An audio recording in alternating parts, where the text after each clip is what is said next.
మెడ్ plus లో అదే medicine అదే క్వాలిటీ, మార్కెటింగ్, డిస్ట్రిబ్యూషన్, ఇంకోటి అంటూ వీళ్ళకి అదనపు ఛార్జీలు ఉండవు. అందువల్లే 50 to 80% డిస్కౌంట్ లో మనకు అందిస్తున్నారు.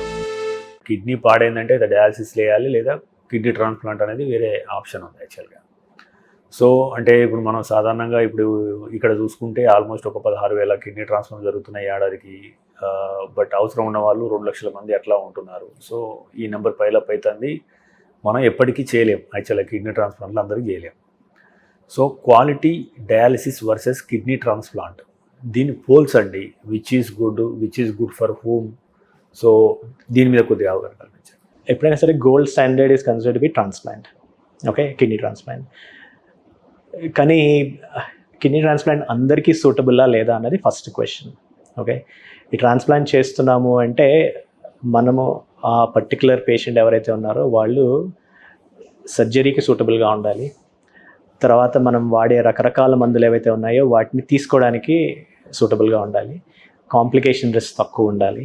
ఓకే, ఇలాంటి పేషెంట్స్, ఎలిజిబుల్ పేషెంట్స్ని చూస్తే kidney transplant is always better. ఒక 80-year-old frail bed bound dialysis patient, వాళ్ళకి ట్రాన్స్ప్లాంట్ చేయడం ఇస్ నాట్ కరెక్ట్. అలాగనే young patient, independent, working, good functional reserves, ఇలాంటి వాళ్ళకి transplant is always the best option. ఇది there are 2 reasons why this is. ఒకటి quality of life, ఒకటి. 2 quantity of life, ఒకటి. Quality of life అంటే for example dialysis ఏంటంటే మన ఫోన్లో బ్యాటరీ రాత్రంతా ఛార్జ్ చేస్తాం, పొద్దున్న చూసేటప్పటికి ఇంకా 10% ఉంటుంది. సో అలాంటప్పుడు continuously we are plugged to use it. Dialysis is something like that, where you are continuously charging the battery just to survive. So patients hospital చుట్టూ తిరగాలి, వారానికి 3-4 సార్లు రావాల్సి వస్తుంది. They are tied to the machine for 4 hours every time. Transplant ఏంటంటే you are replacing it with a new battery. So ఒకటి charge చేసిన తర్వాత it last longer. Quality of life is better. రోజు ఎక్కడ సాకెట్ కోసం వెతుక్కోక్కర్లేదు. So quality of life is better. And quantity of life అంటే dialysis చేసుకునే వాళ్ళ మోర్టాలిటీ రిస్క్ చూసామనుకోండి, ట్రాన్స్ప్లాంట్ చేస్తే అది 4 వంతులు తగ్గుతుంది. అంటే if they are on dialysis, if their risk of mortality is 100%, when they get a transplant, it comes down to 20%. So quantity of life is also significantly better. కాకపోతే important thing ఏంటంటే eligibility. మీ పేషెంట్స్ని జాగ్రత్తగా చూస్ చేసుకోవాలి. Dialysis surgery is the easiest thing. Okay, I'm not saying it is easy, but ఆ తర్వాత వచ్చే కాంప్లికేషన్స్ని patient body తట్టుకోగలదా లేదా, so thorough assessment అయిన తర్వాతే then we have to recommend transplant. So అంటే డాక్టర్ గారు, అంటే మనకు వెస్ట్రన్ కంట్రీస్తో పోలిస్తే ఇప్పుడు కిడ్నీ దానం ఇచ్చే వారి సంఖ్య ఇక్కడ ఎలా ఉంది? ముఖ్యంగా మనము అంటే ఇప్పుడు తెలంగాణలో ఎక్కువ యాక్సిడెంట్లు జరుగుతున్నాయి. సో సాధారణంగా రోడ్డు ప్రమాదాలు జరుగుతున్నాయి, బ్రెయిన్ డెడ్ కేసులు ఎక్కువ అవుతున్నాయి. సో ఈ బ్రెయిన్ డెడ్ కేసుల ప్రతి ఒక్కరి కిడ్నీని మనం ప్రిజర్వ్ చేసే కెపాసిటీ ఉందా? ఇది చేయాలంటే అటు రాష్ట్ర ప్రభుత్వ తరఫున కావచ్చు, పాలసీ లెవెల్లో కావచ్చు, ఎటువంటి చేంజెస్ వస్తే బాగుంటుందని మీరు భావిస్తున్నారు? Very important point to touch. యూకేలో ఫర్ ఎగ్జాంపుల్ నేను ట్రైన్ అయిన చోట 100 ట్రాన్స్ప్లాంట్లు అయితే దాంట్లో 80 transplants are from brain dead patients. అంటే రోడ్ ట్రాఫిక్ యాక్సిడెంట్స్ లేకపోతే బ్లీడ్ అవ్వడము. Only 20% is live donor. ఇండియాలో ఇస్ కంప్లీట్లీ రివర్స్. ఇక్కడ చాలామందికి అపోహ ఏంటంటే, ఓకే కిడ్నీ డొనేట్ చేస్తే, అంటే చనిపోయిన వారు బ్రెయిన్ డెడ్ పేషెంట్స్ని చేస్తే వాళ్ళ బాడీ హ్యాండిల్ చేయడంలో ఇబ్బందులు ఉంటాయి, మనం అనుకున్న విధంగా మళ్ళీ బాడీని వెనక్కి ఇవ్వరు. ఇలాంటి అపోహలు అయితే చాలా ఉన్నాయి. So these are dealt with extreme dignity. Okay, only ఏది అవసరమో అంతవరకే సర్జరీ చేస్తారు, తీస్తారు. బట్ మనం యాజ్ ఎ ఫ్యామిలీ మనం అనుకోవాల్సింది ఏంటంటే, ఈ కిడ్నీని వేరే వాళ్ళకి ఇవ్వడం ద్వారా we are letting the person live longer. Okay, వాళ్ళ soul at least. Okay, and this is a beautiful gift that we can give for someone else. And వాళ్ళ లైఫ్ స్పాన్ని పెంచుతున్నాము. The family who receives the organ is eternally grateful for the person who donated. So మనకి చాలా cultural inhibitions ఉన్నాయి ఇక్కడ. ఈ cultural inhibitions తగ్గాలి అంటే వాళ్ళకున్న రొటీన్ రెగ్యులర్ మిత్స్ ఏవైతే ఉన్నాయో either due to body handling కానీ లేకపోతే వాళ్ళకి డిగ్నిటీ పోయే అవకాశం ఉంది. ఇలాంటివన్నీ సింపుల్ క్వశ్చన్స్. ట్రాన్స్ప్లాంట్ కోఆర్డినేటర్స్ ప్రతి హాస్పిటల్లోనే ఉంటారు. They are extremely well train to answer these simple questions. And మనం కూడా ఆలోచించాల్సింది ఏంటంటే families in distress, when someone is dying, ఇవన్నీ అప్రోచ్ చేయడానికి కొంచెం ఇబ్బంది ఉంటుంది. కాకపోతే transplant coordinators they are well train to deal with these things. Any questions please speak to them, they will be able to answer.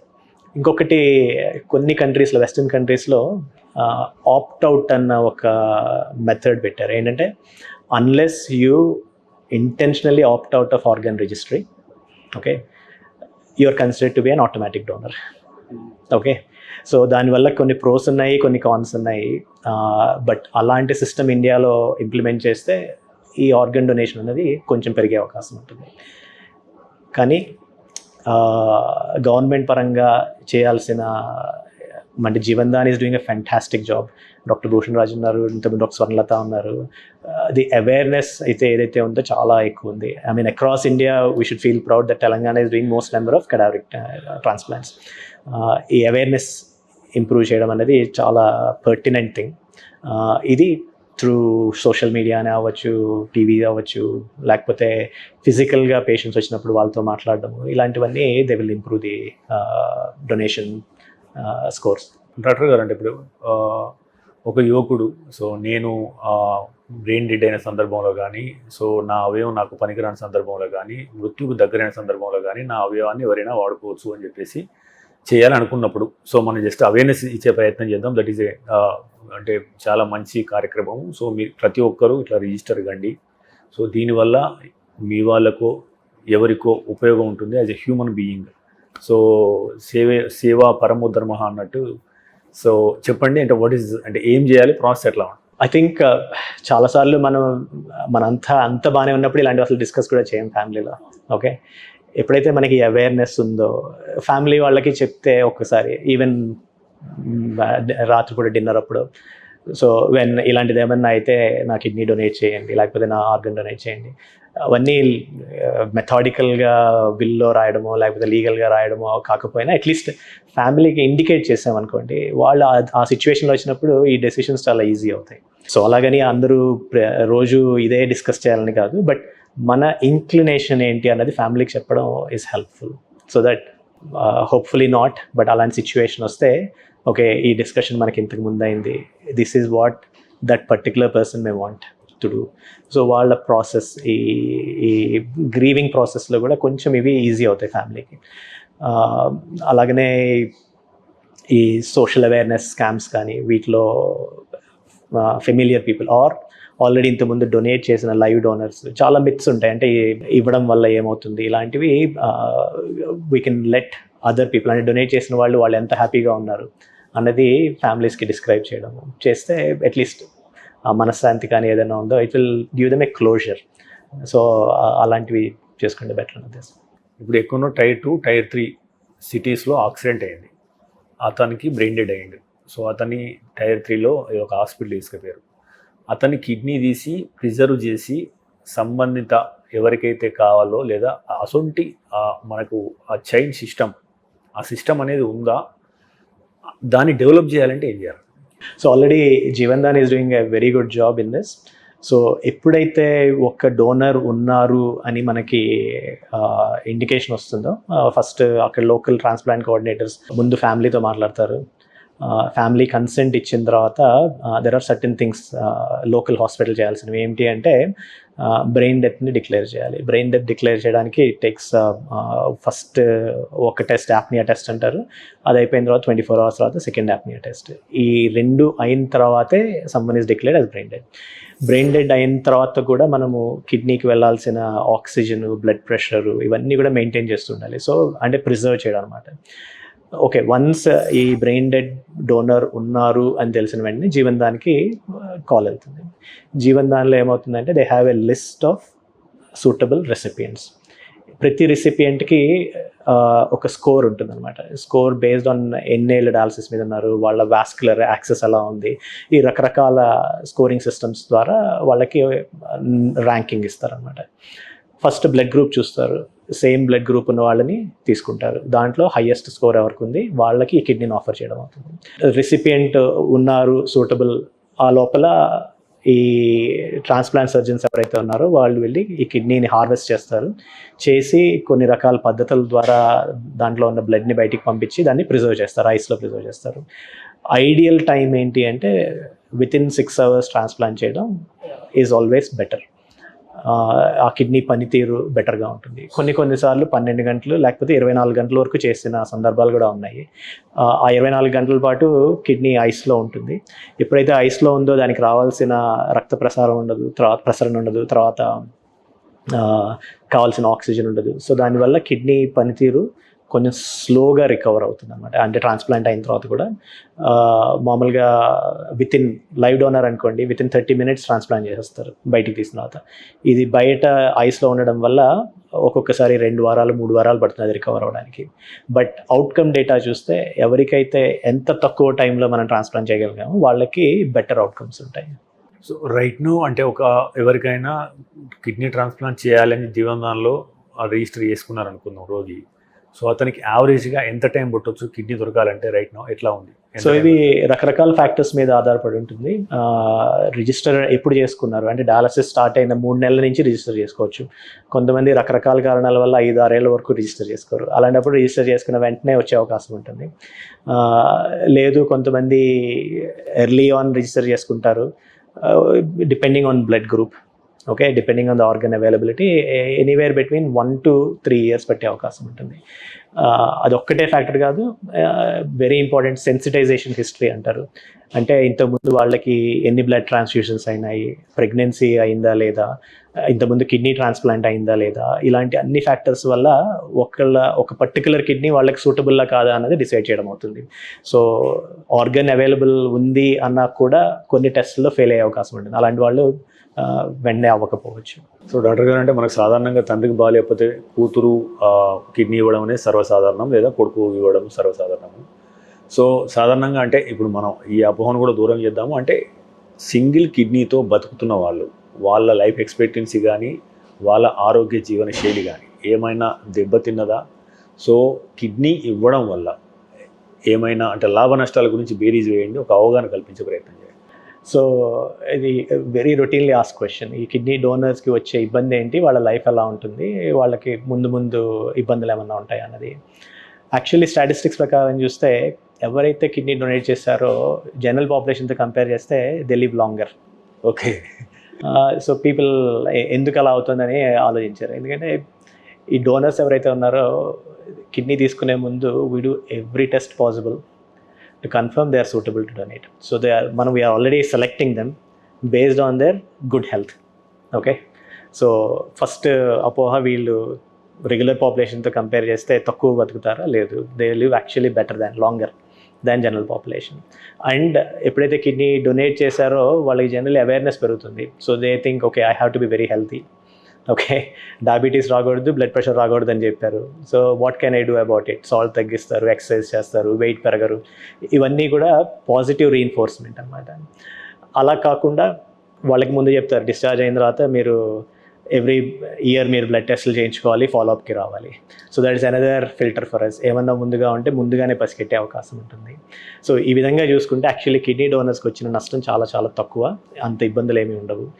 ఒక 10% of the పేషెంట్స్కి high blood pressure వచ్చే అవకాశం ఉంటుంది.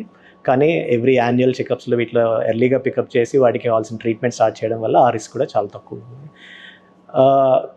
కొన్నిసార్లు ఏంటంటే ఫ్యామిలీ హిస్టరీ ఎవరికైతే ఉందో కిడ్నీ డిజీజ్కి ఫ్యామిలీ హిస్టరీ ఉందనుకోండి, అకేషనలీ ఈ పేషెంట్స్ అంటే సొంత వాళ్ళు ఎవరైనా ఉన్నారో వాళ్ళకి కిడ్నీ ప్రాబ్లమ్ లేట్గా డెవలప్ అయ్యే అవకాశం ఉంటుంది. సో దట్ ఏదైతే ఉందో ఆ ప్రపోర్షన్ చాలా చాలా తక్కువ, less than 1% is what I would think. So kidney donate చేయడం వల్ల వచ్చిన ఇబ్బంది అయితే ఏమీ లేదు. ఇన్ఫ్యాక్ట్ మీ హెల్త్ కూడా బెటర్గా ఉండే ఛాన్సెస్ ఎక్కువ ఉంటాయి. సార్ ఇప్పుడు రోగి సైడ్ ఆలోచిద్దాం సార్. ట్రాన్స్ప్లాంట్ చేసుకున్న తర్వాత రోగి అంటే అంత సాధారణ మనిషిలాగా మారతాడా? తిరిగి ఆయన కిడ్నీ పాడే అవకాశం ఎంతవరకు ఉంటుంది? సో మీరు ఎలాంటి జాగ్రత్తలు చెప్తారు, ఎలా ఉంటుంది? సో ఇక్కడ ముఖ్యంగా తెలుసుకోవాల్సింది ఈ కిడ్నీ ట్రాన్స్ప్లాంట్ చేయడం ద్వారా అది లైఫ్ లాంగ్ అయితే వచ్చే అవకాశం తక్కువ. బ్రెయిన్ డెడ్ పేషెంట్స్ నుంచి తీసుకున్న kidney on average about 10 to 15 years పనిచేస్తుంది ఆన్ యావరేజ్. అదే లైవ్ డోనర్ నుంచి తీసుకున్న కిడ్నీ అయితే ఆన్ యావరేజ్ 15 to 20 years పనిచేస్తుంది. ఆన్ యావరేజ్ అంటే ఒక 100 మందికి ట్రాన్స్ప్లాంట్ చేసామంటే ఒక 50 మందికి ఈ 15 ఏళ్ల లోపల కిడ్నీ పడైపోతుంది. ఒక 50 మందికి ఈ 15 ఏళ్ల తర్వాత కూడా పనిచేస్తుంది. Okay, that is the baseline అనమాట. Majority of the times first 3 to 6 months is slightly intense monitoring period అంటాము. ఎందుకంటే రిస్క్ ఆఫ్ రిజెక్షన్ అన్నది ఉంటుంది. మన పక్కవారి నుంచి తీసుకున్న కిడ్నీ మనది కాదు కాబట్టి ఇమ్యూన్ సిస్టమ్ ఏదైతే ఉందో దాన్ని అటాక్ చేయడానికి ఎప్పుడు ట్రై చేస్తుంటుంది. సో ఫస్ట్ 6 months ఈ రిస్క్ ఎక్కువ కాబట్టి వాళ్ళకి చాలా ఫ్రీక్వెంట్గా blood test, monitoring, hospital visits ఉంటాయి. ఈ 6 months అయిన తర్వాత ఈ రిస్క్ ఏదైతే ఉందో అది నెమ్మదిగా తగ్గుతూ వెళ్తుంది.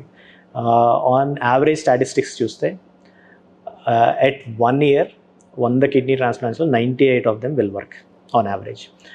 But by 5 years 80 of them will work and by 15 years 50 of them will work. So first ఇయర్లో కిడ్నీలు పనిచేయకుండా ఆగిపోయే సంఖ్య 200. సో ఆ విధంగా చూసుకుంటే డయాలసిస్ మీద ఉండడం కంటే ట్రాన్స్ప్లాంట్ అటెంప్ట్ చేయడమే ఈజ్ ఆల్వేస్ బెటర్. అండ్ ఈ ఫస్ట్ 6 months మానిటరింగ్ అయిపోయిన తర్వాత generally majority of them will go back to their previous state. అంటే వాళ్ళ పనులు వాళ్ళు చేసుకోవచ్చు, ఆఫీస్కి వెళ్ళచ్చు, ప్రెగ్నెన్సీ కన్సీవ్ చేయొచ్చు. Pregnancy conception generally 1 or 2 years after stable period అంటాము. తర్వాత హాలిడేస్కి వెళ్ళచ్చు. They can lead a near normal life. I won't say it's normal, ఎందుకంటే వాళ్ళు పాటించాల్సిన కొన్ని జాగ్రత్తలు ఉన్నాయి. క్రౌడ్స్లోకి ఎక్కువగా వెళ్లకుండా ఉండడము, తర్వాత మాస్క్ పెట్టుకోవడము, హ్యాండ్ శానిటైజర్ వాడడము, అన్కుక్డ్ ఫుడ్ తినకుండా ఉండడము, ఇలాంటి రెగ్యులర్ ప్రికాషన్స్ ఏదైతే అవి ఫాలో అవ్వాలి. But other than that they can lead a near normal life. Kidney ఉన్నంత వరకు ట్యాబ్లెట్స్ అయితే వాడాలి. ట్యాబ్లెట్స్ వాడడం ఆపేస్తే కిడ్నీ ఆగిపోతుంది పనిచేయడం. So there is no question about it. ఎక్కడికి వెళ్ళినా ఈ కొంచెం ప్రిపరేషన్ అయితే అవసరం ఉంటుంది. Other than that they should lead a reasonably healthy life. మనకు సాధారణ డోనర్ ఉన్నాడు అనుకుందాం, లేదా డోనర్ దొరికింది అనుకుందాం. సో మనకు కిడ్నీ ట్రాన్స్ప్లాంట్కు ఎంత సమయం పడుతుంది? సో దాని ప్రాసెస్ ఏంటి? ఎంత ఖర్చు అవుతుంది? ఇప్పుడు ఫర్ ఎగ్జాంపుల్ ఈరోజు ఒక పేషెంట్ డయాలసిస్ మీద ఉన్నారు, he's got a donor available. Okay, transplant చేయించుకుందాము అనుకుంటున్నారు. It has to go through a process. ఇక్కడ 2 రకాల ప్రాసెస్. ఒకటి డోనర్ వైపు నుంచి ప్రాసెస్, ఒకటి రిసిపియంట్ వైపు నుంచి ప్రాసెస్. డోనర్ వైపు నుంచి మనం ఎస్టాబ్లిష్ చేయాల్సింది ఏంటి అంటే, 1 వాళ్ళు ఫిజికల్లీ ఫిట్, 2 ఈ కిడ్నీ ఇవ్వడం వల్ల వాళ్ళకి ఎటువంటి ముందు ఇబ్బంది రాదు అని తెలుసుకోవడం. సో దీనికి రకరకాల స్పెషలిస్టులు చూడడము, వాళ్ళకి కావాల్సిన పరీక్షలు చేయడం అవుతుంది. ఒకసారి డోనర్ సూటబుల్ అనుకున్నప్పుడు రిసిపియంట్ కావాల్సిన కొన్ని పరీక్షలు, అంటే ఈ రిసిపియంట్ ఈ సర్జరీని తట్టుకోగలడు, మనం ఇచ్చే మందులు ఆయన వాడగలరు, ఇవి వాడడం వల్ల వచ్చిన కాంప్లికేషన్ రిస్క్ తక్కువ అని తెలుసుకున్నప్పుడు రిసిపియంట్ కూడా రెడీ అనుకుంటాము. ఇది సర్జరీకి ముందు కొన్ని రకాల పరీక్షలు చేయాల్సి వస్తుంది. ఏంటి అంటే ఈ వీళ్ళిద్దరికి మ్యాచింగ్ ఎలాగ ఉంది, ఓకే, బ్లడ్ గ్రూప్ మ్యాచ్ అయిందా లేదా, తర్వాత ఇమ్యూనలాజికల్ రిస్క్ అంటారు, అంటే వీళ్ళకి హెచ్ఎల్ఏ మ్యాచింగ్ ఎలాగుంది, ఈ మ్యాచ్ అయితే ఈ కిడ్నీ పనితీరు ఎలాగుంటుంది ముందు అని తెలుసుకోవడానికి అవి హెల్ప్ చేస్తాయి. క్రాస్ మ్యాచ్ అన్నది ఒక పరీక్ష. ఈ పరీక్షలన్నీ పాజిటివ్గా ఉన్నప్పుడు మాత్రమే మనం సర్జరీకి వెళ్ళాం. ఈ ప్రాసెస్ ఎప్పుడైతే మనము అనుకున్నామో డోనర్ ఇన్వెస్టిగేషన్స్, రిసిపియంట్ ఇన్వెస్టిగేషన్స్, తర్వాత హెచ్ఎల్ఏ టైపింగ్, క్రాస్ మ్యాచ్, ఇవన్నీ అవ్వడానికి మనకి సుమారుగా 2 నుంచి 3 వారాలు పడతాయి. అయిన తర్వాత మన దగ్గర వాళ్ళు, అంటే సొంత వాళ్ళు, తల్లిదండ్రులు, అక్కచెల్లెలు, అన్నదమ్ములు కానీ, గ్రాండ్ పేరెంట్స్ కానీ అయితే హాస్పిటల్లో కమిటీ ఒకటి ఏదైతే ఉందో అది మనకి అప్రూవల్ ఇచ్చేసే ఛాన్స్ ఉంది. కొంచెం దూరం అంటే అత్తలు, మేనమామలు కానీ, లేకపోతే ఇంకొంచెం దూరం ఎవరైనా ఉంటే ఇది సెంట్రల్ కమిటీకి వెళ్తుంది. డిఎంఈలో అప్రూవల్ ఇచ్చిన తర్వాత మాత్రమే మనము ప్రొసీడ్ అవ్వచ్చు. దానికి అట్లీస్ట్ ఒక 1 to 2 months పట్టే అవకాశం ఉంటుంది.